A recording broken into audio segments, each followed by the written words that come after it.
Recording. Here we go. All right, I think we're at, we have everybody. We're at 33. Perfect. There might be a couple more. Just wanted to let you know. All right, welcome everybody. Today's topic is executive functioning. It's presented by Monica Berg and myself. My name is Kasha Flowers. Just some announcements for those of you who just came in. I am recording this session. But you're not being recorded. It's just the PowerPoint presentation that's being recorded, so don't feel like you have to turn your camera off. Oops. All right, so let's get started. Okay, so as you guys know, this probably isn't your first one. You learn a little bit more about Kasha and I with each one of these. So just a quick recap, I have been teaching 11 years. I spent 2 years at Schaumburg before I came to District 59. I spent 9 of those years at Forestville Elementary as the LBS over there, and now I'm in this new role of inclusion facilitator, and I'm pretty excited about it. A little tidbit about myself is that I love country music. My husband is the one who actually got me into country when we first met. And then, so going to concerts is kind of one of our favorite things to do. We both love Kenny Chesney. I've seen him tons of times, not as many times as my husband. My husband has probably seen him literally probably 18 to 20 times, which is a lot, and Eric Church. I own 2 pairs of cowboy boots, and they are the real deal. They're the real thing, and I will wear them out. It doesn't matter where we're going, I'll wear them out. And they're really comfortable too, because they are definitely worn in. Overall, going to any kind of concert or seeing a live band is kind of my thing. It's kind of one of my favorite things to do. And I know some of you guys might have been in the other one, but music is a big part of my life. So that's kind of a little bit about me. Monica, it definitely sounds like you need to go to Austin, Texas. I have never been to Texas. I've been to Nashville a bunch of times, but yes, I've never been to Texas. You need to go to Austin, Texas. All the cowboy boots your little heart desires. Hi everyone, my name's Kasha. Just a little background about myself. This is my 5th year over in District 59. The last 4 years I spent over at Rupley in the Educational Life Skills program. A little fun fact about myself, if you've known me, if you worked with me, you know that I am obsessed with giraffes. It's my favorite animal in the entire world. Love them. I would say that the reason I like them is because their feet are firmly planted on the ground, but their heads are up in the sky, and that's just kind of how I see myself. I'm planted on the ground, but I'm always dreaming and planning the future, planning different trips, planning different things that I want to accomplish personally. So that's kind of how I relate to giraffes. You know, some of the things that I dream about is one day I do want to be a college professor, so that's my end goal. Always thinking about how I can get to that place and bettering myself and my knowledge. All the places I want to visit, obviously it's very hard right now with COVID, can't really go anywhere.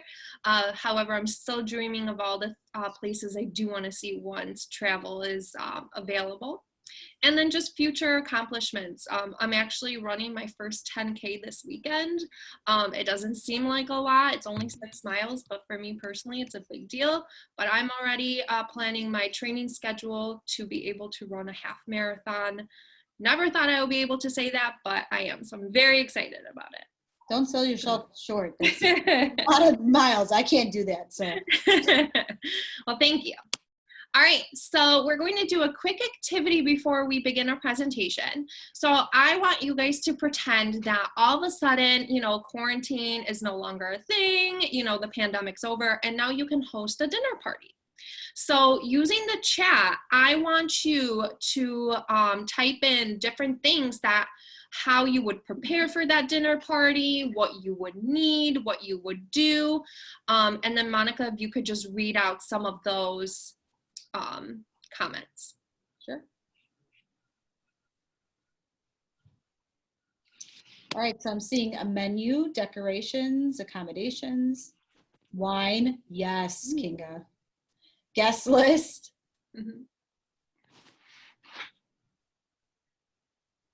Desserts. Awesome. food, so different food that you might have to plan, invitation list, menu, decorations, music, planning the menu, a seating chart maybe, drinks, food, music, invitations, cleaning the house. Yes, that's a huge one. Order food and lots of wine. I like it. I'm seeing an overarching theme. Create the menu, grocery shop, clean house, set the table. I see somebody wrote welcomes, maybe like a welcome activity. I will prepare myself to hug everybody. That's so cute. Yes, that's a good one. That's so sweet. Budget's a big one too.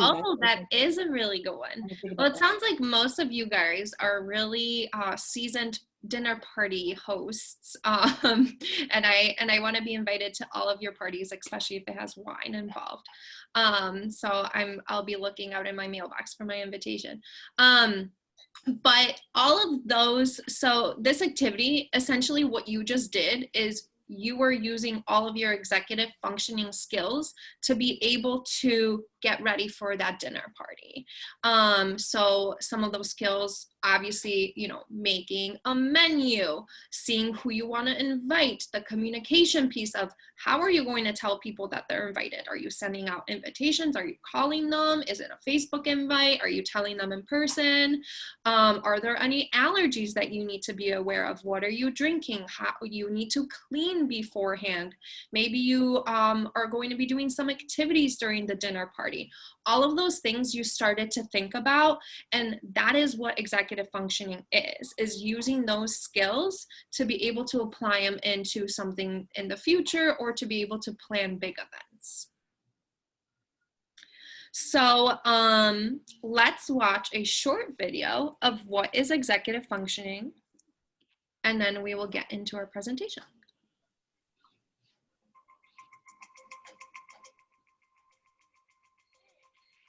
Science tells us that brains, minds, are built, not born. And at the center of this dynamic architecture are a set of skills called executive function and self-regulation. Children's self-regulation and executive function are key ingredients in their lifetime performance. It's not just about learning language or learning numbers or learning colors. We have to be able to work effectively with others, with distractions, with multiple demands. These actually are skills that contribute to the productivity of the American workforce. Just look at your shapes. What should you have done next? Educators, I think, are looking for just this sort of thing. And when we describe what we mean by executive function, they say, yes, that's it. That's exactly, the problem. These kids, they can tell me these rules, but they can't actually use them. What's this? A tool. What is executive function? Safety goggles. Probably the best way to think about it is sort of like an air traffic control system in the brain. Just like an air traffic control system has to manage lots of airplanes going on lots of runways and really exquisite timing and so on. A child has to manage a lot of information and avoid distractions. We really think of it as involving working memory and inhibitory control and mental flexibility. Take a situation where a child is having to take turns. So first of all, the child has to have inhibitory control. The child has to be able to stop whatever he or she is doing and let the other child take a turn. Cute.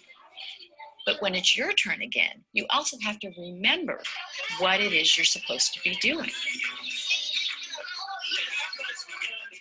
So that pulls on working memory. If the children who are taking the turns after you do something unpredictable, you have to be able to adjust what you're going to do next. And that requires mental flexibility. Children who are struggling with these capacities often look like children who just aren't paying attention, or children who are deliberately not controlling themselves. If you don't have self-regulation, you act out and the teacher puts you in timeout, and so then you miss part of the learning that's going on, and then you are more upset because you're behind, and so you act out, and so you get this downward spiral. How does executive function develop? 6, 7, and +4. In little children, and even in the infant and toddler years, you begin to see the roots of executive functioning skills. What's going on in our brains is unbelievably intricate and complicated. The prefrontal cortex, or the front third of the brain, is important for executive function. But it's more than just prefrontal cortex. This region doesn't act alone. It's involved in controlling your behavior through its interactions with all other parts of the brain. The brain goes from a situation where you've got nearest neurons communicating very strongly with each other and ignoring the rest of the brain, to these widespread networks that are connecting these different areas. Executive function changes over the life course. It improves radically over the first few years. I got a match plan. It continues to improve throughout adolescence.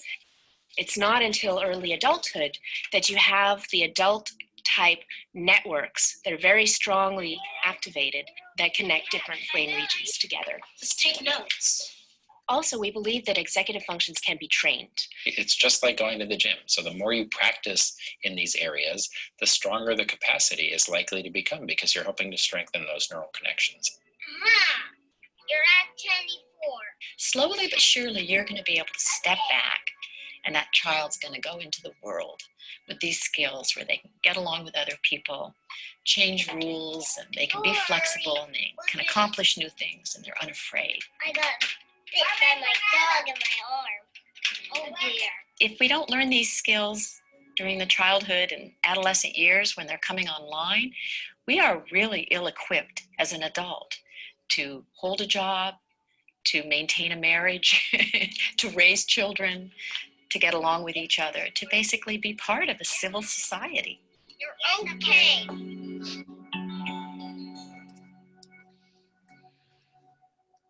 All right, so that was our video. I really enjoyed watching the kiddos play doctor. It's just so cute every time I watch it.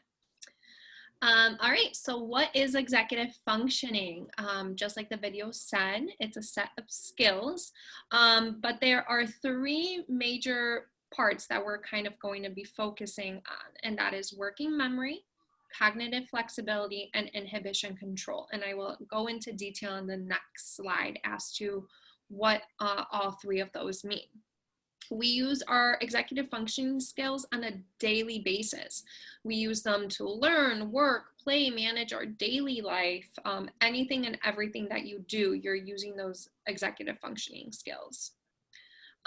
Some tasks that might be difficult for someone that has a deficit in executive functioning would be focusing, following directions, handling emotions. So some executive functioning skills are paying attention, organizing, planning, and prioritizing, starting tasks. So being able to stay on focus long enough in order to finish all tasks to completion. Understanding different points of views. So either forming your own opinion or listening to others' opinion and deciding whether you agree or disagree. Regulating your own emotions. Basically identifying the emotion as, okay, this is what anger feels like, and this is what I need to do to cope with that anger and get back to being calm again. So like I said, we're going to be talking about 3 main parts. So according to experts, they say that these are the 3 types of brain functions for executive functioning. So these functions are very integrated and they need to operate in coordination. So first we have more working memory, which is the ability to keep information in your mind and then use it in some way. So an example of a student using working memory in a classroom would be let's say during a English test. So the student needs to hold on to the information that they prepared as they're preparing to take the test, and then use that information while they're taking the test. Another example might be, if you give multi-step directions to a student, and then they have to hold those steps in their head and then go ahead and start completing those steps in order. Next would be cognitive flexibility, which is also known as flexible thinking. So this is the ability to think about something in more than one way, or the ability to shift our attention. So a example of a student using this executive function might be answering a math problem in multiple ways. As we know with Common Core, they're asking students to show their thinking, and sometimes we want the student to show their thinking in multiple ways. So whether that is by writing a paper pencil, but then showing us in block form, and then using base 10, being able to use their flexible thinking skills to do it in multiple ways, or using 2 different strategies to gain that same answer. And lastly, inhibition control, which is also known as self-control. It's the ability to ignore distractions and to resist temptation. An example of a student using this skill would be, let's say, for example, students are working, and instead of blurting out an answer in class, they raise their hand. This is where they would be using inhibition control to kind of resist the temptation to shout out the answer, but instead raise their hand and wait to be called on in order to share the information. Okay, so I'm going to talk a little bit about students that struggle with executive functioning and what that might look like in the classroom. So some of these skills that I'm going to talk about, we're also going to go over some ways that you guys can help support those skills, and some different ways that you guys can kind of look at how to support that in the classroom, as well as maybe if you're one-on-one with a student. So they might have trouble starting and or completing tasks, have difficulty prioritizing tasks, forget what they had just heard or read, have trouble following directions or like a sequence of steps, panic when rules or routines change. And actually we've talked about that in the past, but with that particular one, we know that, giving students advance notice of transitions, and if there is going to be a change, really helps with that. Have trouble switching focus from one task to another. So there we go with the transition. So making sure that you're giving those students countdowns or visuals and whatnot in order to get them prepared for the transition. Get overly emotional and fixate on things. So we all have those students who perseverate, right? So who really fixate on certain things that they really just can't let go. And so those kiddos might be struggling with executive functioning in that way. Have trouble organizing their thoughts, keeping track of their belongings, and then also managing their time. And that can affect them in all different areas of their life. And the thing with executive functioning is that obviously this is a skill that's going to affect them throughout their life, throughout their career. And so, as we've said before, we want to make sure that students are as independent as possible, and that we're teaching them to become independent learners and independent adults. So in order to foster that, we want to make sure that we're helping them with their executive functioning skills and helping to teach these different skills. Okay, so this is just a quick activity. So I just want to pick your brain, no pun intended, about where you think our students struggle the most. So if you could just type in the chat where you guys think our students struggle the most. Is it inhibition control? Is it working memory? Or is it cognitive flexibility? So type in the chat there, and I'll pull it up so that I can see where you think that our students, and there's no right or wrong answer. This is just my own wondering. So I see somebody wrote self-control. I agree. Cognitive flexibility. Nice. Okay. Inhibition control. So now another one for inhibition control. I'll go with one. So it's one more, you guys. Cognitive flexibility. All right. Oh, and I saw self-control again. So I think that for me personally, as I look at this and I think about our students, I think that inhibition control is the one that stands out the most because it's the one that is the most disruptive, right? So it's the one that we as adults are like, oh, this kid needs help. We need to help him right now because he's disrupting the class, or he's doing this, or he's not controlling himself. So that's the thing that we're always jumping on, the first thing. But we obviously know those students also struggle with the cognitive flexibility and then the working memory, and it's all connected. I do think that we don't put enough emphasis on executive functioning in general. And I think that executive functioning is actually the root of a lot of kids' issues. And we don't really think about it that way because we're thinking about all these other things that we're trying to teach and go, you know, cover. But I do think that executive functioning is one of those things that really does affect our kids in a lot of different ways that we're not even aware of, I think. So that's why once we go through this, hopefully you guys will walk away with a couple more things that you can put in your back pocket when working with these kids. Absolutely. And as a reminder, you know, just from the video that we watched, the gentleman said that these skills can be trained, and the more that you practice them, the better you become at them. And we all know some students that need additional and extra help with these skills in order to be successful. So during today's professional development, we are going to be focusing on 8 different executive functioning skills. And those skills are inhibition, so kind of going more into that self-control piece, looking at the shift, the emotional control, the initiation, once again, working memory, planning, organization, and self-monitoring. So the first one that we're going to be talking about is inhibition, once again, known as self-control. So this is the ability to stop one's own behavior at the appropriate time. So looking at the actions and the thoughts. Some examples, once again, would be raising a hand versus shouting out. The child has to control their urge to shout out the answer and realize that they need to raise their hand and quietly wait to be called on, which takes a lot of self-control. Another example is waiting to ask a question versus interrupting a conversation and or speaker. From the video we watched, we know that some of these skills don't come into play until later in life. So for example, maybe a 5-year-old, a student in kindergarten, doesn't have this skill yet, because how many kindergartners actually come up and wait or say, excuse me, most of them interrupt a conversation or speaker in order to ask or tell somebody something. So make sure you keep that in mind if you do work with the smaller kiddos. Another example is paying attention versus daydreaming. That is, once again, we're controlling our thoughts, right? So I need to make sure that I'm engaged in the lesson and I'm taking in what the teacher is saying to me instead of thinking about the weekend or what I want to eat for lunch or what happened at recess. So the flip side of inhibition, to kind of make a connection here, would be impulsivity.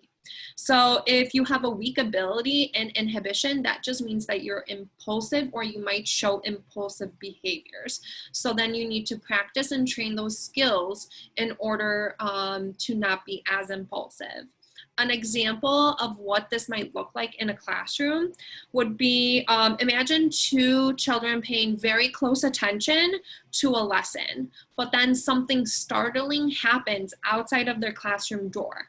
One student has the control to be able to pay attention to the teacher and not pay attention to what's happening outside that door, but another student doesn't have that ability, and all of a sudden their attention is solely focused on what's happening outside, and then they lose track of what the teacher is trying to teach them. Okay, the next one is shift. And so this is the ability to move freely from one situation to another and to think flexibly in order to respond appropriately to the situation. So we're looking more at like those transitions and whatnot. So some examples might be transitioning from one activity to the other. So we all know that those certain kids have a really hard time transitioning from, maybe they're doing something in the classroom and it's time to go to specials and they have a hard time transitioning to there. Now, we do know that with remote learning, it's a little bit different situation now, but we do know that these kids still struggle with that transition. So as a paraprofessional, if you know that you have kids that maybe struggle in this area, something that could help would be to maybe either A, make them some sort of visual that you could hold up just for them, and actually probably could help with the whole class depending on how old the class is. Or having some sort of visual that you can send home so that they know that the connection of transitioning to that is connected with that visual. The next one would be transitioning within the classroom or school, and that again is talking a little bit about transitioning to different places in the school, which again, we're not in school, but when we think about remote learning, we can also think about them transitioning from, let's say that it's guided reading back to the Zoom whole group and things like that. So I do know that many of you guys are going into those breakout rooms with the kids. So again, using those same strategies of having a countdown, having a timer, having a visual, those things will help that student to shift or to transition back to the whole group a little bit easier. The next one is brainstorming ideas. So sometimes, and actually I've seen this a lot over the years, is writing is really affected by executive functioning. There are a lot of different skills that come with writing that you need in executive functioning and you need to be able to apply. So brainstorming ideas, I'm thinking of writing for this. There are lots of different graphic organizers that can be used out there. You can do that in a multitude of different ways. So it can be done through the computer, on a dry erase board, or maybe using some sort of program where the student is speaking it into the computer. These are all ways that can help them to be able to shift or transition and think of brainstorming those ideas a little easier. And then problem solving is also affected by this. And so that is also something that, where you guys can help the student to kind of work through that problem solving. And then and actually there are lots of graphic organizers out there as well for problem solving, where you can kind of go through those steps with the student. And then eventually, hopefully that student will be able to do that skill independently. All right. So next we have emotional control, and this is the ability to manage emotional responses by bringing rational thought to our feelings. So some examples of this might be identifying a small problem versus a big problem. And I know that a lot of social workers work on this to help children identify what is a small problem versus a big problem. As we know, some students think that everything is a big problem, but in reality, it might be a very small minor issue. So for example, you might have a student that just lost their pencil and all of a sudden it's the biggest problem in the world. So we're getting distraught, we're, might be getting a little frustrated, but in reality, it's a small problem because to solve that problem, you just grab another pencil and then hopefully you find the other one. So just helping children realize small versus big. Another example would be using zones of regulation. I know the zones of regulation are very popular with our primary kiddos. I know we also use them in the educational life skills program. It's just a great way to help students, one, identify their emotions, which is their next bullet point, and to help them find coping strategies in order to get back into the green zone or the ready zone.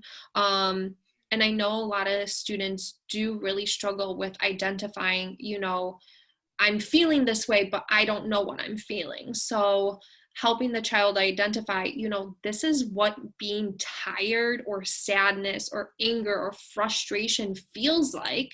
And it's an okay emotion. Everyone feels those things. And here are some coping strategies to help you get back into the green zone so you can carry on with your day instead of getting stuck within that anger, tired, sadness feeling. Another strategy would be using calm down corners. I know, obviously I worked at Rupley, so I know a lot of information about them.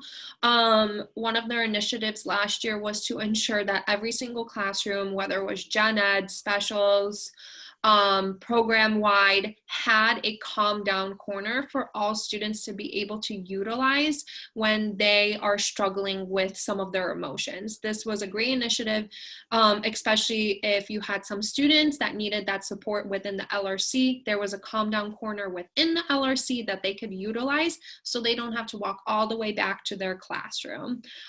Once again, it teaches kids to identify their emotions, how to cope with it, and it kind of walks them through the different steps.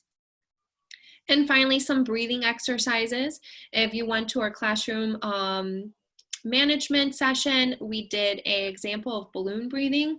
Once again, great exercises for mindfulness. You can also do like the blowing out the candles with the smaller kiddos.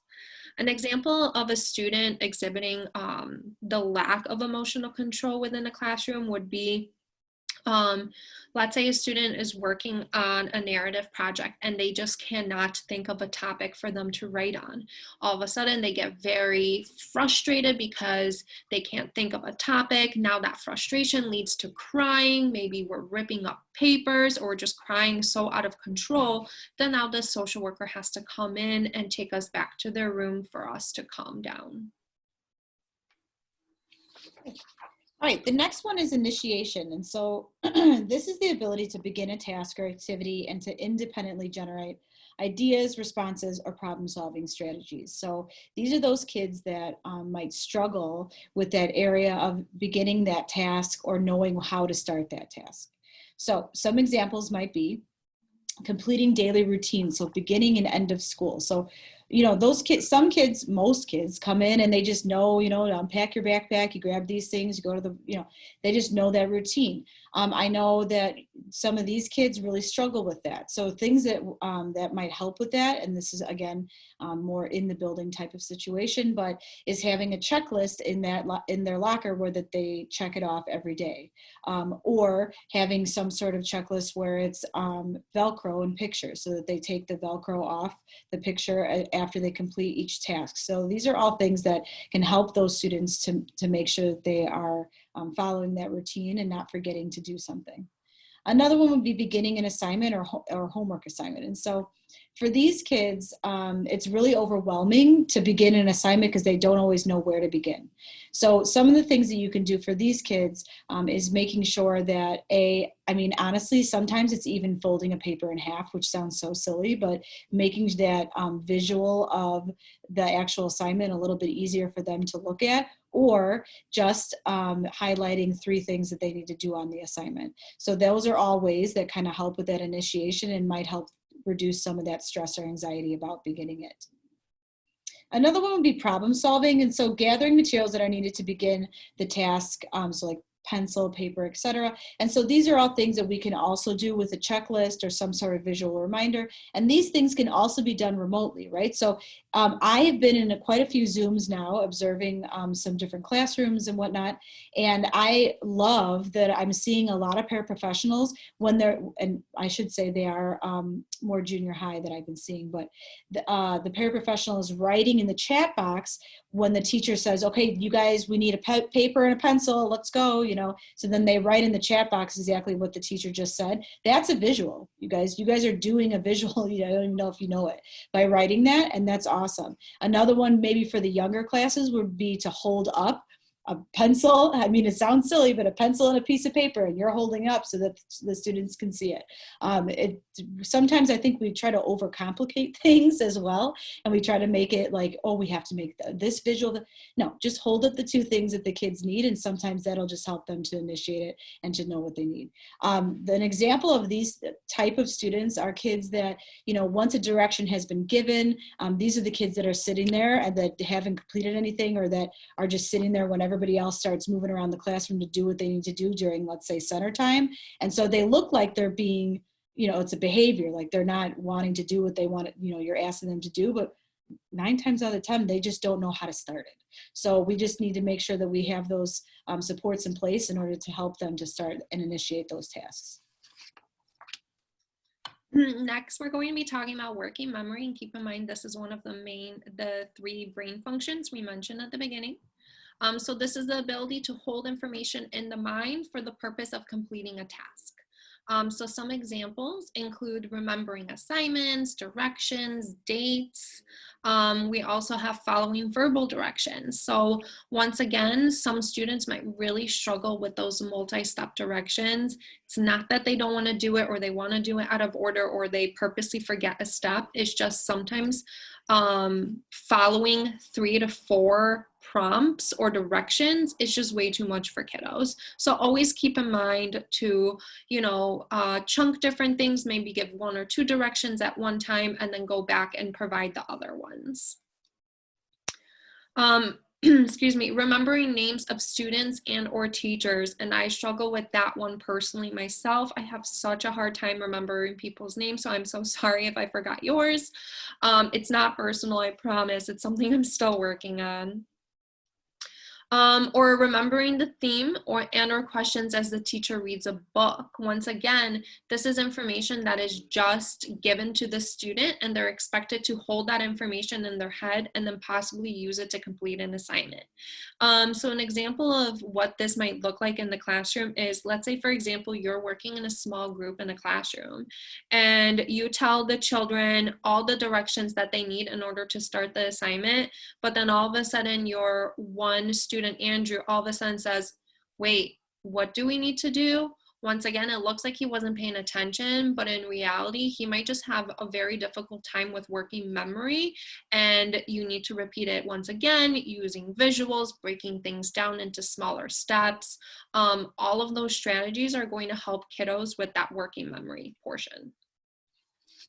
Okay, the next one is planning. So this is the ability to manage current and future tasks, ability to create like a roadmap to reach a goal or complete a task. And so some examples of this might be gathering materials for an assignment or task. So that's like what we've talked about a little bit too, about knowing what you need to be able to start the task, knowing where to begin. So like a clear beginning and end, managing time to finish work on time. And so this is those kids that have a hard time during like a center time or more of an independent time. And so they start a task maybe, and then they work on that the entire time. How many kids have you seen do that? So they don't, during a center time, do the 3 things the teacher has asked. They just did number 1 and they did it for like an hour. Right. So that's those kids who need more time with managing their time. And so they might need you guys to kind of help them out and maybe set a timer for them. Could be a visual timer. Sand timers are great because they don't make any noise and they're visual. So that may be a sand timer. I know that there's lots of online things too that you can use for remote learning. And then bringing needed materials home or to school. So I've had it in the past where I've had kids have just a set of materials that they just keep at home because it's really difficult for them to remember to bring things back and forth, and that kind of helps with that. And then I know right now, well, no, actually this week there are a few schools that have been bringing kids in. Next week, I think most schools are bringing kids in. And so that might pose a little bit more of an issue next week, but thinking about those kids who need that different help with bringing things to and from school. So maybe, like I said before, having a checklist, writing an assignment notebook, all those things can help with that. Next is organizing. So this is the ability to impose order on your work, play, and different spaces throughout the day. So designing and maintaining systems to keep track of information and or materials. And some examples of this is keeping assignments organized and accessible. And this goes for all grade levels, right? Whether the student has a desk, a backpack, a locker, a cubby, being able to keep those spaces well organized. So that way, if you do need to grab your writing notebook, it's easily accessible. Organizing your materials. I know some elementary school teachers are very good about the green folder is for your math work, the purple folder is for your writing work, so that way it helps the students stay organized because you're color coding everything. You don't automatically think that that's a strategy, but keeping everything color coded really helps students stay organized without them realizing that they're actually using a visual strategy. Knowing where to place belongings. We all know that one student that just leaves their things everywhere because they don't realize that there's an organization to the classroom. So their books might be over in the math bin, their headphones are in their backpack when they belong somewhere else. It's just keeping track and organization of all of their materials. And last, organizing their personal belongings, desk and or locker. So an example of a student that has difficulty with organization, let's say for example, you walk up to a student to help them with a writing or a math assignment, and all of a sudden you ask them to pull out their notebook or a folder or anything, and all of a sudden their desk, you just see all these things fall out. There's crumpled papers, there's a gum wrapper, you know, crayons are falling out, everything's a mess. So that would definitely be an example of a student who has a deficit in organization. And Kasha, real quick about that organizing. One of the things that I've seen for organization with kids, personally in the resource setting, is, you know, when you have those kids that have those desks that are, let's be honest, like a hot mess, and you're like, what is going on here? I've seen something help really well where, you know, a lot of these kids going into their desk and going down and looking inside their desk is overwhelming, and they just throw everything in there because they don't want to have to look for the folder, right?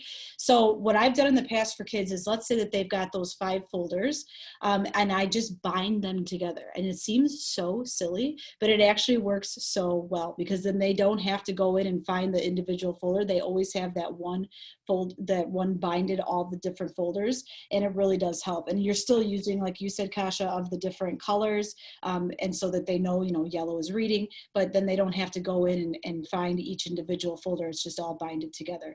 Another one too is to kind of have a milk crate next to their desk instead of kind of going into the desk. I've seen a lot of kids with issues with the executive functioning and being, you know, having a hard time going in and not wanting to just bend over and go into the desk, and having it next to them on the floor actually really does help to keep them organized as well. Those are great ideas. I just wanted to put it there.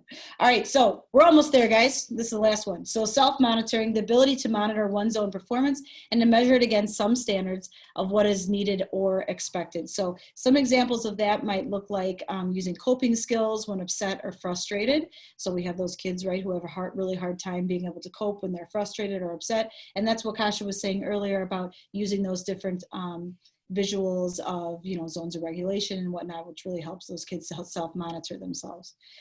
Proofreading or double checking their work. So we want to make sure that these kids are learning that skill, because that's something they're going to need throughout their life, right? Is proofreading and double checking what they're turning in, which a lot of these kids, they just do it and they don't want to redo it. So they get very angry when they're asked to redo it. So we have to think of different ways to kind of help have them be more independent in that area. Understanding and using classroom behavior management systems. So these are those kids who maybe need that little bit more of a self-check when it comes to their behavior, that maybe they're not using the tier 1 like the whole class is using, but they have one that's a little bit more individualized for their behavior. And then asking for help. So these kiddos really need that assistance to ask for help. And some things that maybe you guys could help with for the remote learning would be maybe sending home a visual on a popsicle stick that they just have to hold up that says, I need help. Or maybe teaching them to use the reaction button or writing into the chat, depending on how old the kid is. But those are all ways that they're having to self-monitor themselves and to be able to advocate for themselves in the long run. Okay, I'm not going to go into all these. We did talk about these already. These are just a couple of the signs of executive functioning issues. So what we're going to do next is we're actually going to go into a day in the life of a child with executive functioning difficulties. So we're going to learn a little bit about a guy named Josh, and we're going to follow him throughout his day and then kind of decide where he's struggling with his executive functioning problems. Right. So we're going to give you different scenarios, and then we're going to ask you to use the chat in order to identify which of the 8 of executive functioning skills were identified in that specific scenario. So first, let's introduce our student. His name is Josh, and he is in the 6th grade. He has difficulties with executive functioning skills, but this doesn't mean that he isn't smart. It just means that his brain self-management system has trouble getting organized and completing tasks. So let's look at our first scenario. It is 7 a.m. and as Josh is walking to his bus stop, he knows he's just forgetting something. Ah, that's it, his cleats for today's soccer game. He runs back home to grab them. With his cleats in hand, Josh runs past the checklist his mom made to help him stay organized and back out to the bus stop, but it's too late. He missed the bus again. So which executive functioning skill or skills is Josh struggling with in this scenario? And here are the 8 that we talked about. You can go ahead and write your answers in the chat. Once again, it could be 1 or more. All right, so I'm seeing working memory, planning, definitely. Don't be shy, everyone. Come on. Working memory again, planning, organizing, planning and organizing. I'm seeing a lot of planning. Planning, organizing, working memory, planning and organizing. Great. Yeah. So you guys were definitely right. The 2 that we identified is definitely the working memory and the planning piece, right? The working memory of, I'm sure his mom reminded him of to grab that checklist and he never did. And then just the planning piece of using that checklist and making sure that he is prepared for his day and he does not miss the bus. I could see why organizing though would come up a lot too, yes. Because organizing his stuff the night before, right, would be important. Absolutely. Okay, now we're at 11 a.m. All right, so Josh's teacher asks, who has a good question to the first question I gave you yesterday about last night's reading assignment? Josh squirms, hoping he won't be called on. He didn't write the questions in his planner, and he did not complete last night's homework assignment. So which executive functioning skill or skills is Josh struggling with in this scenario? So let's go to those 8 and go ahead and write them in there and tell me what you think that he's struggling with that one.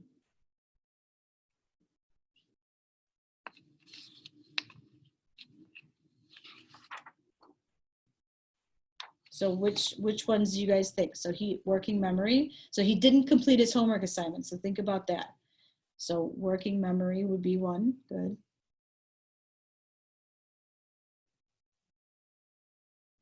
Initiation. Nice. Organizing, planning, and working memory. Planning and organizing. Planning. Organizing. Yep. Don't be shy. Initiation. Planning and organizing, working memory and organizing. All right, good. So I saw a lot of planning and organizing, and that definitely is 2 that we said that would affect him.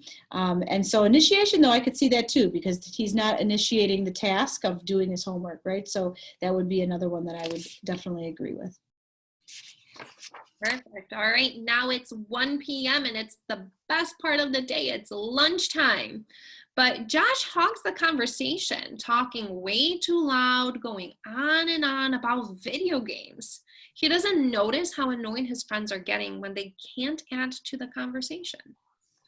Which executive functioning skills and/or skills is Josh struggling with in this scenario? Once again, here are the 8. So think about it. He's interrupting a lot. Self-control, emotional control, self-control again, self-monitoring, awesome, self-monitoring again, emotional control. So this one would actually be inhibition, which is the self-control, right? It's the self-control of controlling our thoughts and or actions. So he's not controlling himself enough to be able to stop and pause and ask questions or have a back and forth conversation. He is just dominating the conversation. So he's not showing any inhibition control or self-control within this situation. Okay, now we're at 8 p.m. And as we went through his day, I wanted us to think about too, like how, draining that is to a child as well, okay, as your day is going on. So Josh sits down to do his homework, but he doesn't know where to start. Instead of doing the book report or his math problems, Josh decides he needs a 10-minute break. He ends up playing video games until 10 p.m. So which executive functioning skill or skills is Josh struggling with in this scenario?